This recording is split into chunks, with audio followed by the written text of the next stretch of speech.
नमस्कार, स्वागत है आप सभी का। आप देख रहे हैं मुद्दा आपका। मैं हूं प्रीति सिंह। नीति आयोग ने देश का पहला the state energy and climate index यानी राज्य ऊर्जा और जलवायु सूचकांक राउंड 1 जारी किया है।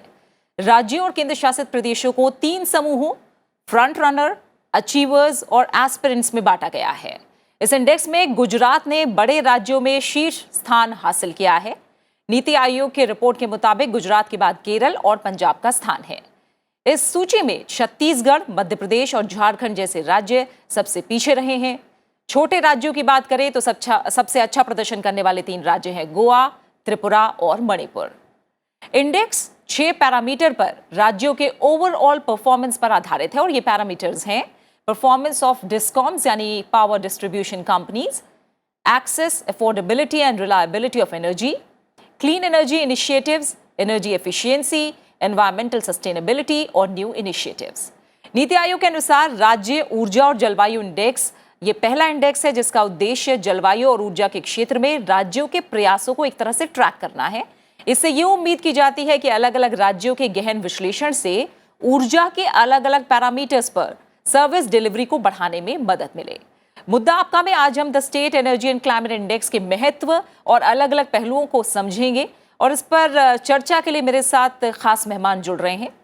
मेरे साथ जुड़े हैं Upendra Tripathi, former secretary, ministry of new and renewable energy. आपका बहुत बहुत स्वागत है। साथ ही मेरे साथ स्टूडियो में मौजूद हैं Shirish S Garun, director renewable energy technologies. आपका बहुत बहुत स्वागत है मेरे साथ जुड़ने के लिए।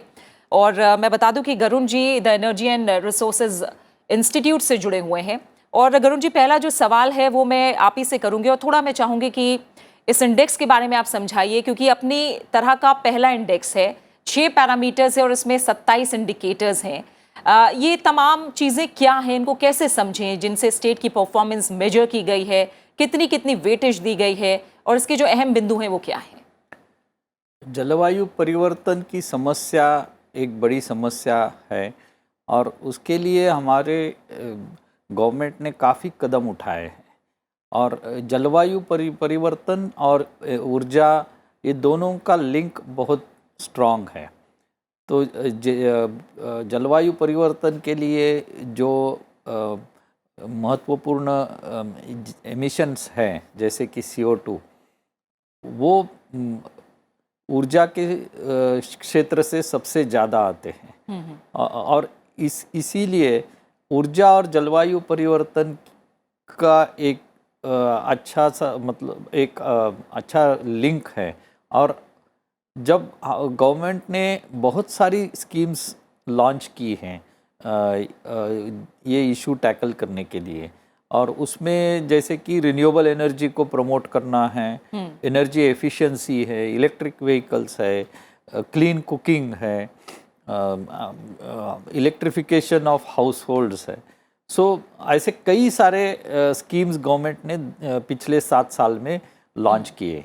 और ये स्कीम्स जाहिर है कि वो स्टेट्स इम्प्लीमेंट करती रहती है जी। तो ये इंडेक्स ये स्टेट्स के लिए कौन से स्टेट्स इसमें अच्छा काम कर रहे हैं और कौन से स्टेट पीछे है या कम उनसे रिजल्ट्स आ रहे हैं, ये ट्रैक करने के लिए और उनको एक तरह से एक कंपैरिजन देने के लिए ये सूचकांक डेवलप किया गया है।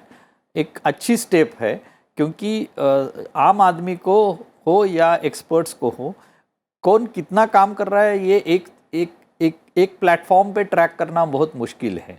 तो इसीलिए ये सूचकांक बहुत इम्पोर्टेंट है और आगे चल के इसमें और भी मुद्दे जुड़े जाएंगे, उसमें और भी सुधार होते रहेंगे, पर ये एक अच्छी शुरुआत है। ठीक है, ठीक है। उपेंद्र जी, आपकी राय क्या है इस इंडेक्स को लेकर? जो तमाम राज्यों का प्रदर्शन रहा है, हमने बताया कि 3 कैटेगरी में अलग अलग राज्य रहे, उनका जो प्रदर्शन रहा, फ्रंट रनर, अचीवर्स और एस्पिरेंट्स, इस इंडेक्स में आपको क्या बड़ी बातें हैं जो नजर आई हैं? मैं सहमत हूँ कि ये पहली बार जो किया गया ये काफी अच्छी चीज है। इसमें 3 बेनिफिट मिलेंगे, क्योंकि हम पहले सरकार में काम कर चुके हैं। जो मंत्री जो होते हैं, जो पॉलिटिशियन होते हैं, जिनका विजन ब्रॉडली जो मैनेज कहते हैं, उनके लिए ये काफी अच्छा इंस्ट्रूमेंट होगा।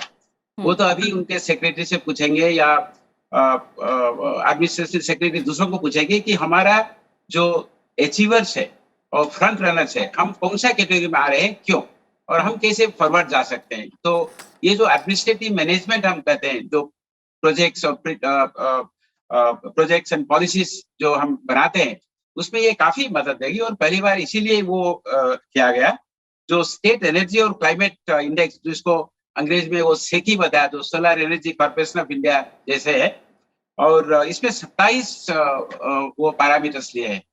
और अभी जो मैनेजमेंट करते हैं, जो मिनिस्टर्स होते हैं या चीफ मिनिस्टर होते हैं या प्राइम मिनिस्टर होते हैं, उनको ये पता चल जाएगा और डिपार्टमेंटल मिनिस्टर्स को पता चलेगा कि वो 27 पैरामीटर में हमारा स्टेट, देश, यूनियन टेरिटरी वो कहाँ है, स्थिति किधर है। तो इसीलिए ये एक एडमिनिस्ट्रेटिव मैनेजमेंट जो बता रहे हैं फॉर एक्सीलेंस, ये एक अच्छे टूल है। इससे पहले हमारा काफी इंडेक्सिंग हुआ है। इंडेक्स का मतलब ये ना है हम रैंकिंग कर रहे हैं, ये ब्रॉड रैंकिंग है, वो एक पैरामीटर है जो हमें मदद देगी कि फ्यूचर में हम कैसे अच्छे करेंगे। और दूसरी चीज ये अच्छी होगी कि जो हमारे काफी स्टेट्स हैं, यूनियन टेरिटरीज हैं, there is a healthy combination. India में तो है ही है, काफी फील्ड में है, एजुकेशन हो या हेल्थ मैनेजमेंट हो, there is an very innovative and creative combination among the states. और अभी जो हम बता रहे हैं, जो एक्सेस बोल रहे हैं या परफॉर्मेंस ऑफ यूटिलिटीज, जो सबसे डिफिकल्ट एरिया है, अफोर्डेबिलिटी या रिलायबिलिटी बोल रहे हैं, नहीं तो क्लीन एनर्जी इनिशिएटिव्स, नए नए चीज हम क्या कर रहे हैं और रिन्यूएबल एनर्जी प्रमोट करने के लिए एनर्जी एफिशिएंसी, जो सबसे बड़ी चीज है। आज तक दुनिया में हम एनर्जी एफिशिएंसी जितने सेव कर रहे हैं, वो रिन्यूएबल एनर्जी में उसी तरह उतना ही प्रोड्यूस कर रहे हैं। और जो एनवायरमेंटल सस्टेनेबिलिटी, जो जीरो एमिशन है, जीरो एमिशन के लिए काफी इंपॉर्टेंट है। 1.5 डिग्री जो ग्लोबल मीन टेम्परेचर को इंक्रीज से कम रखना जो जरूर है, जिसका जरूरत है, उसमें ये काफी मदद देगा वो इंडेक्सिंग। और थर्ड चीज ये है कि वो मास अवेयरनेस चलेगा। आज भी सुन रहा था, काफी लोग ये इंडेक्स के बारे में बात कर रहे हैं और नीति आयोग की काफी प्रेस कर रहे थे कि पहली बार नीति आयोग ने बता रहा है कि वो एक्सेस किधर है, अफोर्डेबिलिटी कैसी तरह है, कौन सा स्टेट में क्या कर सकते हैं। ये जो मैनेजरियल पर्सपेक्टिव, तो जो जनता के लिए या लोग के लिए, लोक समूह के लिए ये काफी एक अच्छी चीज है कि सबको अवेयरनेस आ रहा है ये चीज क्या है और स्टेट्स को क्या करना है। बिल्कुल बिल्कुल, इसे लेकर ये काफ़ी एक तरह से दिशा तय करेगा जो आपने बताई उपेंद्र जी बातें। गरुण जी, अगर मैं देखूं तो नीति आयोग ने हाल ही में एक्सपोर्ट प्रिपेयर्डनेस इंडेक्स 2021 जारी किया, जिसमें हमने देखा कि गुजरात ने टॉप स्थान हासिल किया। अब गुजरात एक और इंडेक्स में नंबर 1 राज्य बनकर उभरा, यानी एनर्जी और क्लाइमेट इंडेक्स की जब हम बात कर रहे हैं। कैसे समझें इसको कि जो विकसित राज्य हैं वो इस इंडेक्स में भी आगे हैं? गुजरात, महाराष्ट्र जैसे इंडस्ट्रियलिस्ट राज्यों की बात करें, उनका क्लाइमेट पे भी पैरेलल ध्यान ये राज्य दे रहे हैं। ये कैसे संभव हो रहा है?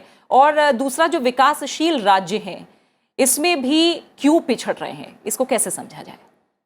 इसमें ये ऐसा है कि जो भी गवर्नमेंट की स्कीम्स है और स्पेशली अगर आप देखते हैं कि हाउस होल्ड इलेक्ट्रिफिकेशन है या renewable energy, clean energy initiatives हैं या क्लीन कुकिंग इनिशिएटिव्स हैं, तो विकसित राज्यों में ये सब इनिशिएटिव बड़े पैमाने पे इम्प्लीमेंट हो रहे हैं। उसके साथ साथ नए इनिशिएटिव्स भी वो स्टेट्स इम्प्लीमेंट कर रहे हैं। तो इसलिए जाहिर है कि वो इस इंडेक्स में आगे आ रहे हैं। पर ये भी है कि अगर आप ठीक से तरह से देखोगे तो कुछ इनिशिएटिव्स ऐसे हैं जो पिछड़े हुए राज्य जो हैं उनमें उसका परसेंटेज अच्छा है। तो कुछ क्षेत्र में वो पीछे है, लेकिन कुछ क्षेत्र में वो भी आगे हैं। अच्छा। जैसे कि अगर आप छोटे राज्यों में देखोगे, त्रिपुरा न्यू इनिशिएटिव्स में सबसे अच्छा उनके अच्छे मार्क्स हैं।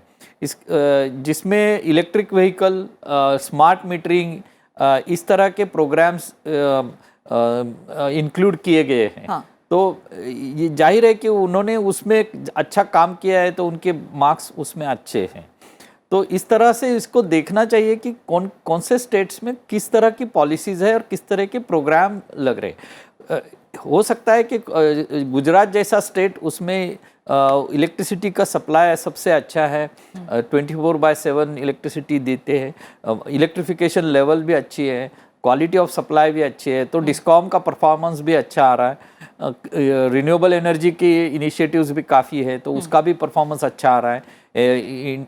जो इंडस्ट्रियल स्टेट्स है वहाँ पे जो बड़ी बड़ी इंडस्ट्रीज़ है उनके लिए एनर्जी एफिशिएंसी प्रोग्राम बड़े पैमाने पे इम्प्लीमेंट हो रहे हैं, तो उसकी वजह से वहाँ पे उसका भी इंडेक्स में नंबर अच्छे आ रहे हैं।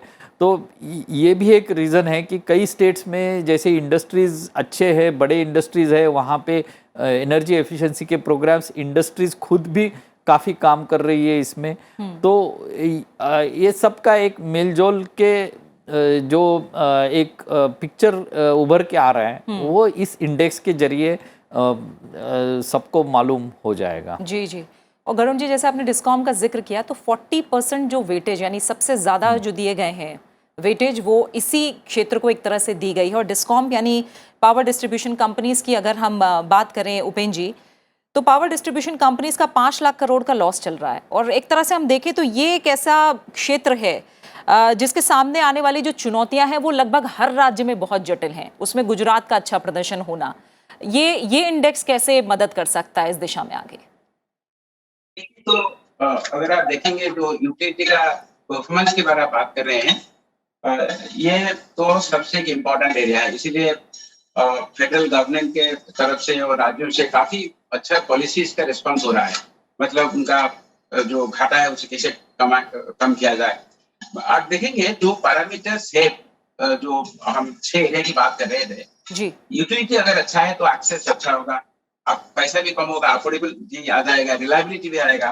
तो जो क्लीन एनर्जी इनिशिएटिव आजकल जो क्लीन एनर्जी इनिशिएटिव हम बता रहे हैं कि यूटिलिटीज प्ले मेजर रोल, अगर रूफटॉप हो या फील्ड लाइसेंस देना या इलेक्ट्रिसिटी कनेक्शन मेंटेन करना, तो आप देखेंगे ये तो 40% है, मगर अगर और जो 6 है उसमें यूटिलिटी का भी काफी इंपॉर्टेंट रोल है। बट आप जो गुजरात की मेंशन कर रहे हो अच्छी चीज है, वो देखना पड़ेगा कि गुजरात को क्यों पोजीशन पास हो रहा है। एक तो गुजरात को कैपिटल सबसे ज्यादा आता है क्योंकि उनका इकोसिस्टम वैसे ही बढ़ रहा है, और दूसरी चीज आप देखिए वाइब्रेंट गुजरात जो हो रहा है, 2 साल में एक बार करते हैं, उसमें काफी इन्वेस्टर्स आते हैं, तो और कुछ राज्यों भी कर रहे हैं। बट ये जो गुजरात सिर्फ सीखना है, ये नहीं कि गुजरात क्यों पहले स्थान पे आ गई, बट क्यों आ गई, और उनका पॉलिसी रिस्पॉन्स अच्छा है, कैपिटल आ रहा है, और जैसे बताया गया उनको बड़े पैमाने पे वो सब कर रहे हैं, क्लीन एनर्जी इनिशिएटिव हो, सोलर पार्क हो, या सबसे पहले सोलर पार्क जब prime minister Modi ji chief minister तब आया था, तो गुजरात में आया था, और तभी गुजरात ने काफी इन्वेस्ट किए थे सोलर में। तो बड़ी चीज है कि अभी जो यूटिलिटी हम बात कर रहे हैं, यूटिलिटी को कैसे मैनेजरियल एफिशिएंसी, तो हम तो एनर्जी एफिशिएंसी की बात करें तो मैनेजरियल एफिशिएंसी से मैनेज करना पड़ेगा। और अगर यूटिलिटी अच्छा है तो दूसरे पैरामीटर्स का हम जो बात कर रहे हैं इसी में रैंकिंग में, एक्सेस या अफोर्डेबिलिटी या रिलायबिलिटी, या हम जो बता रहे हैं कि क्लीन एनर्जी इनिशिएटिव, वो सब वही से ओरिजिन होता है।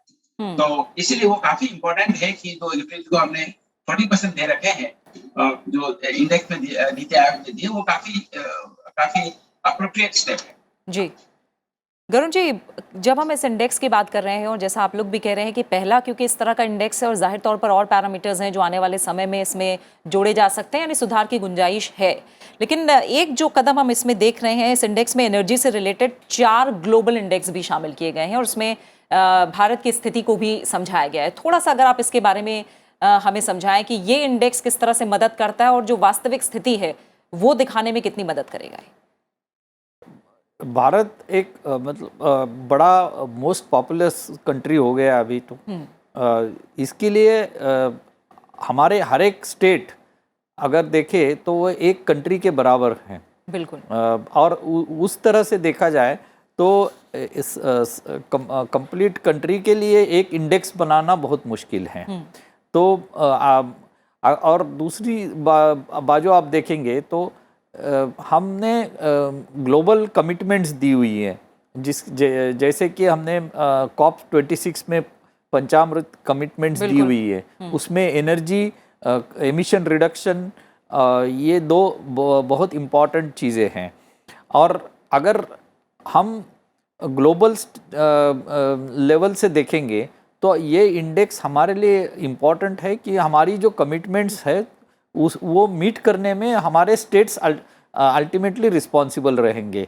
तो वो रिस्पॉन्सिबिलिटी कैसे ले रहे हैं, और जो बड़े स्टेट्स है पर्टिकुलरली जिस पॉपुलर स्टेट्स है या डेवलप्ड स्टेट्स है वो कैसे रिस्पॉन्ड कर रहे हैं वो बहुत ज़रूरी है।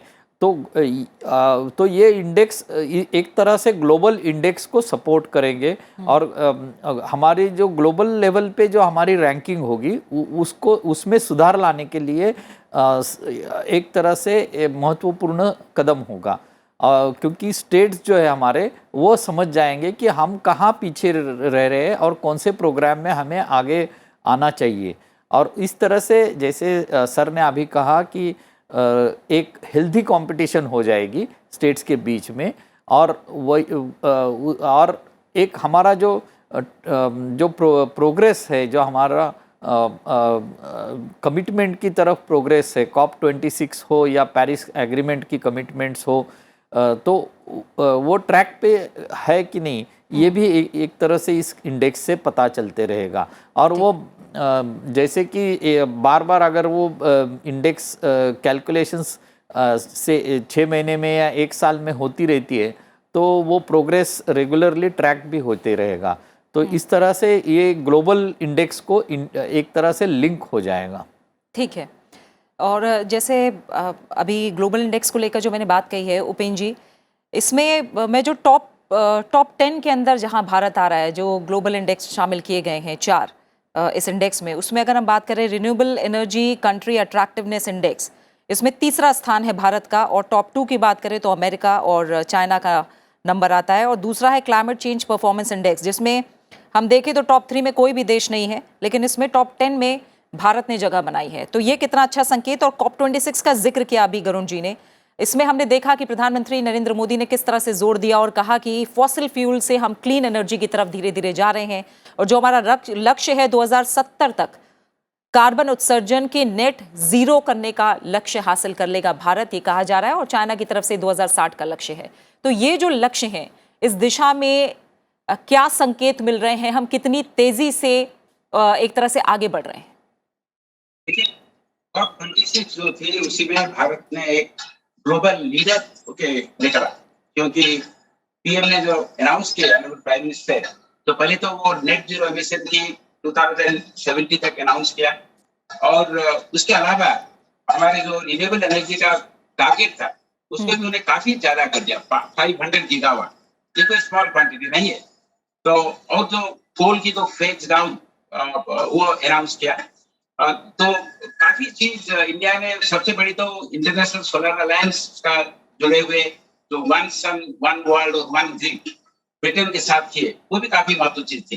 तो अगर हम अभी ये देखेंगे, प्रधानमंत्री ने जो अनाउंस किए प्राइम मिनिस्टर मोदी ने, वो भारत ऑनेस्टली इम्प्लीमेंट करने के लिए काफी स्कीम्स ले रहे हैं, मतलब काफी स्टेप्स ले रहे हैं। क्योंकि पहले तो भारत का टारगेट इतना ज्यादा है कि दुनिया में सब मतलब सरप्राइज कि हम नेट जीरो भी अनाउंस कर दिए, कोई एक्सपेक्ट नहीं कर रहा था।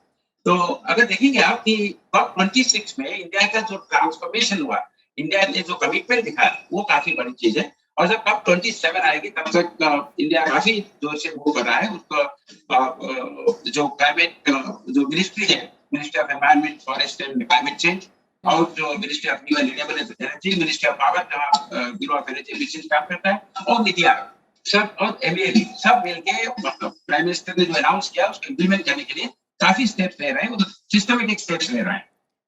जी गरुण जी, जाहिर तौर पर जब लक्ष्य इतने महत्वाकांक्षी हैं और जाहिर तौर पर जलवायु को लेकर, पर्यावरण को लेकर जो हमारी जिम्मेदारी है उसे निभाने की दिशा में हम आगे बढ़ रहे हैं, और इसकी दिशा और गति भी तेज नजर आ रही है। लेकिन अगर हम इस इंडेक्स के बारे में देखें तो ये राउंड 1 था, और इसका जो एक तरह से हम नेशनल एवरेज देखें यानी राष्ट्रीय औसत देखें तो वो कुल मिलाकर 40.6 है। और नीति आयोग ये कह रहा है कि जो आधे से ज़्यादा स्टेट्स हैं उसने ये एवरेज से ज़्यादा अंक हासिल किए हैं। यानी ये है कि बाकी बचे जो आधे से ज़्यादा राज्य हैं उनका राष्ट्रीय औसत जो है उससे कम प्रदर्शन रहा है। तो ये जाहिर तौर पर कोशिशें करनी होगी कि जिन राज्यों का प्रदर्शन कम है उन्हें कहीं ना कहीं आगे लेकर आना होगा। इस दिशा में चैलेंजेस, चुनौतियां क्या नजर आ रही हैं? इसमें मेरे ख्याल से चुनौतियां पहली ये है कि कुछ स्टेट्स में पॉलिसी इनिशिएटिव्स और प्रोग्राम्स इम्प्लीमेंटेशन की कमी है। इसमें तो कुछ स्टेट्स के नंबर 0 तक आ चुके हैं, तो जाहिर है कि उसमें उनको सुधार लाना पड़ेगा, इन्वेस्टमेंट्स लानी पड़ेगी, क्योंकि कई जगह जैसे कि क्लीन एनर्जी इनिशिएटिव्स सब स्टेट्स में हो नहीं सकते, तो पर कुछ स्टेट्स में क्लाइमेट सस्टेनेबिलिटी के एनवायरनमेंट सस्टेनेबिलिटी के इनिशिएटिव्स जैसे कि रिफॉरेस्ट्रेशन और फॉरेस्ट कवर के जैसे इनिशिएटिव्स हो सकते हैं। जहाँ पे अर्बन डेवलपमेंट हो रही है वहाँ पे बिल्डिंग एनर्जी एफिशिएंसी और इंडस्ट्रियल एनर्जी एफिशिएंसी हो या इलेक्ट्रिक व्हीकल मोबिलिटी हो, तो उस तरह के इनिशिएटिव्स लेने पड़ेंगे और उसके लिए स्टेट गवर्नमेंट को भी कुछ नए फंडिंग स्कीम्स हो या नए फाइनेंसिंग ऑप्शंस ढूंढने पड़ेंगे, क्योंकि कई बार ये भी है कि स्टेट्स की अपनी एक रैंकिंग होती है, जैसे कि ईज़ ऑफ डूइंग बिजनेस हो या क्रेडिबिलिटी हो स्टेट्स की। तो कई स्टेट्स में जैसे कि बीच में चल रहा था कि रिन्यूएबल एनर्जी के जो पीपीएज है उसको ओपन करके वो रीनिगोशिएट करें, तो इस तरह से कई बार ये होता है कि स्टेट्स की रैंकिंग फिर थोड़ी कम हो जाती है। तो इस तरह के जो इनिशिएटिव्स है रिन्यूएबल एनर्जी के हो या एनर्जी एफिशिएंसी के हो या एलपीजी सप्लाई के हो, जिसमें सब्सिडी इन्वॉल्व है, rural electrification, house hold electrification में, तो हर एक इसका ये इंडेक्स जो मतलब 27 एरियाज कवर हो चुके हैं, तो इसका मतलब एक कॉम्प्रिहेंसिव इंडेक्स है ये। तो कहीं पे भी अगर तो चैलेंजेस ये मेजर चैलेंजेस यही है कि आपकी पॉलिसीज़ कैसी है, आपके प्रोग्राम इम्प्लीमेंटेशन कैसा है और आप किस तरह से आप इसमें इन्वेस्टमेंट्स ला सकते हो और किस तरह से आप अपने स्टेट या यूनियन टेरिटरी हो उसमें इंडस्ट्रीज़ को और जो कमर्शियल सेक्टर है उसको कैसे आप प्रभावित कर सकते हो कि ये नए इनिशिएटिव्स इम्प्लीमेंट करें। तो ये मेरे ख्याल से जो चैलेंजेस, मेन चैलेंजेस जो है उन्हें समझने में भी इंडेक्स काफी मदद करेगा। जी, शिरीष गरुड़ जी आपका, उपेंद्र त्रिपाठी जी, आप दोनों मेहमानों का फिलहाल मेरे साथ जुड़ने के लिए और इस चर्चा में शामिल होने के लिए बहुत बहुत शुक्रिया। तो नीति आयोग की तरफ से the state energy and climate पर जारी ये पहला इंडेक्स आने वाले समय में बढ़ती ऊर्जा जरूरतों, चुनौतियों और विकास के साथ साथ जलवायु और पर्यावरण को लेकर हमारी जिम्मेदारी के मद्देनजर एक बहुत अच्छी पहल है। इससे राज्य और केंद्र शासित प्रदेश इंडेक्स का उपयोग करके अपने जो प्रदर्शन है, तैयारियां हैं, उनकी तुलना कर सकेंगे और एक बेहतर पॉलिसी मेकिंग की तरफ, एक बेहतर नीति व्यवस्था विकसित करने की दिशा में तेजी से आगे बढ़ पाएंगे। इसी के साथ मुद्दा आपका में फिलहाल इतना ही। अपना अच्छे से ख्याल रखिए और मुझे दीजिए इजाजत। नमस्कार।